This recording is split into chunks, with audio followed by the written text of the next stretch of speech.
লাম ইয়ালিদ ওয়া লাম ইউলাদ ওয়া লাম ইয়াকুল লাহু কুফুয়ান আহাদ। কুল হুয়াল্লাহু আহাদের অর্থ হলো বলুন, কুল মানে বলুন। এই কুলটা বড় কাফের কুল। আমরা অনেকে কয় রস্যকার কুল ও কুল বড়ই লিখতে যে কুল লিখি আমরা ওই রকম বলি। এই কাফটা ভেতর থেকে আসবে, কুল কুল কুল বললে তার অর্থ হবে বলো। আর যদি ছোট কাফের কুল অর্থাৎ বাংলায় করস্যকার কুল ও কুল লিখি যে আমরা এরকম কুল যদি বলেন আরবিতে তার অর্থ হলো খাও। একটা হলো বলো আরেকটা হলো খাও। অর্থের মধ্যে বেশ কম আছে না নাই?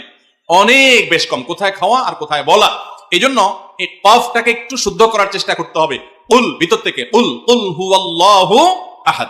এর অর্থ কি?